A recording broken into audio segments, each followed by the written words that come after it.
You're watching Good Morning Football. Okay. Re-rack.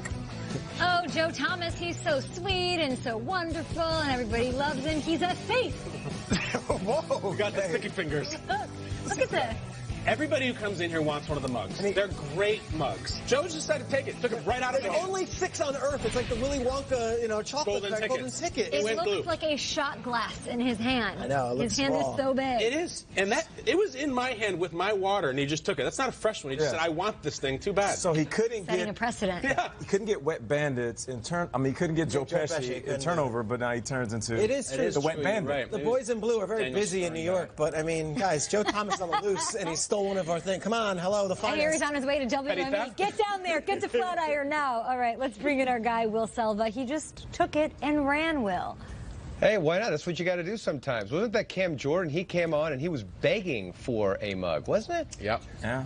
Yeah. We didn't let him. I mean, I We don't didn't got let him have mine. it. Sorry. No one's touching mine. Hey. Yeah, no one's touching mine at all. MJD's Well, going let's to get steal to- it from you, Is that a Will. real one? Is that a real one or a knockoff? Exactly. Yeah, no, it's a real one. It's a real one there. Well, either way, let's get to the news. I don't have The Rashard Matthews saga. And that's exactly what it's been in Tennessee. A saga has finally come to an end. The team releasing the wide receiver on Thursday. Matthews reaching out to GM John Robinson, asking for a trade or release. He did the latter. Robinson saying they tried trading him, but no deals materialized. Matthews inking a one-year contract extension after leading the team in touchdowns, and the season before that, he led the team in touchdowns and receiving yards. Now you know why it's a saga. Well, Eagles running back Jay Ajayi will try and play through a small fracture in his back, saying, quote, "You just have to roll with it until it heals on its own." He was a full participant in practice Thursday after missing week 5 after the back injury. Well, Bengals running back Joe Mixon missing last week's game after undergoing a knee scope. It says he's feeling great while running and cutting. He still has not been cleared to practice, but is optimistic he wouldn't be out much longer, and the Bengals can certainly use him. They relied heavily on Andy Dalton last game where he threw 4 picks, and when you consider their 61 offensive snaps, there were 13 of them that were running plays. So they desperately need Mixon back in the lineup. I know Giovanni Bernard probably will have a lot of success against a defense that's allowed so many receptions to the running back spot, and that, of course, what he does well. More importantly, back to this Joe Thomas thing. Here's the deal I will strike with him. He has stolen something that is ours, and instead of being mad about it, he needs to bring that mug with him now on every NFL network or even beyond NFL network television appearance that he's on. It needs to be the mug of record for Joe Take Thomas. us with you, Yeah, Joe. I agree. Fair? Has to happen. Has to happen. Yeah, he's a Come on, mug Joe. for the cameras. Come on, Joe. Come on. Hashtag Yeah. me mugging. There you go. Thanks, Will. Mug We'll for the talk to you cameras. in a little bit. Tons of offense in the Vikings-Rams game. There's plenty more of that ahead, though, in Week 4. Let's pick the 4 players that we are most excited to see get going. Schrags, who you got? Let's go to the guy who ripped the Vikings' hearts out before Jared Goff did. It was Josh Allen last week. Guys, I know we love Baker Mayfield, and we talk a lot about Sam Darnold and Josh Rosen, but Josh Allen is awesome. And Josh Allen had an amazing game last week in Minnesota, and now he goes into Green Bay. There's a historical thing going on right here. Only 2 rookies in the history of the sport have gone into Minnesota and into Green Bay and come out victorious in their rookie season. And those guys are Matt Ryan in 2008 and Dak Prescott in 2016. Look at Matt Ryan here. A young Matt Ryan did it against the Packers and then would later do it against the Vikings. Prescott would too. But I want to talk about Josh Allen. Josh Allen, to me, is what's so amazing because this is the 3rd quarterback taken in this draft, and yet he's already been overlooked. And I think Buffalo is that market that's up there in Western New York, and we've got New York City here, and you've got Cleveland on fire. But Josh Allen could be the best of all of these guys, and I find it fascinating because there really is no safety net. They got rid of A.J. McCarron, Nathan Peterman, you really can't go back to, and now he's going up against Aaron Rodgers. So I'll say this to Bills fans. I know everyone's excited after last week, but remember 2 weeks ago when you were down in the dumps. The NFL season is a roller coaster ride, but you have your guy, and I think Josh Allen is going to be a player in this league. Huge arm, howitzer, and then he's got really good mobility, really athletic. We were talking about who the fastest quarterback in the league is, and we were talking maybe it's Marcus Mariota, maybe it's Lamar Jackson. Straight line, Josh Allen could be in the conversation. He's that athletic. So Josh Allen is the guy I'm fascinated to see going into Lambeau. I think he's too young and maybe isn't as acquainted with the league enough to even be scared of that. I think he's just going to go out there and play the best he can. Top 5 in rushing among quarterbacks. He's the lead rusher on that team. He might have McCoy back to help him out. Yeah, that's going to be a big help for him. Now, you start off talking about a guy that rips players' hearts out. I got a guy that's been doing it to DBs for a long time, ripping it straight out the chest and putting it in a doggy bag like Lloyd and Dumb and Dumber, and that's Antonio Brown. He is an absolute monster. He's going up against the Ravens. It seems like this has been a long week. We do this basically 24/7, but it was just this week where Antonio was fielding questions in front of his locker, very upset, very irritated, and basically saying, y'all know the passion. Y'all know how I approach this game. Y'all know what I do in the offseason, during the season, to prepare myself. We're losing, and it doesn't feel good to lose, and he's upset. So upset player, understanding the situation he's in, of course I love it.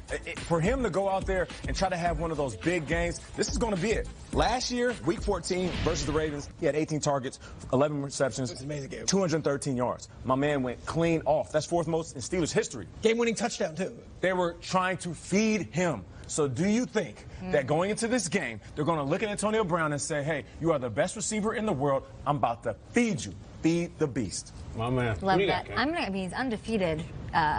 Miami Dolphins must be spoken about. And if you really dig in and look at how they're doing it, how are they doing it without Jay Ajayi and Ndamukong Suh and some of the guys that they let walk away? And it's clearly Adam Gase, but it's also these young guys stepping up, young guys like Xavier Howard. I cannot wait to see him against the Patriots because we are witnessing the emergence of what is a lockdown corner, guys. He leads the league with 3 interceptions.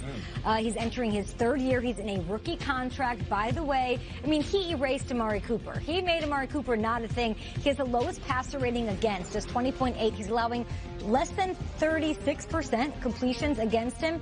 And this week, it's Tom Brady and company. And I can't wait to see him because you know what, Brady? I don't think you're ready for Xavier Howard because I think you might have some nightmares about him. Want to know why? Because you lost to the Dolphins, Brady, week 14 last year, and Xavier Howard picked you off twice. You got him twice.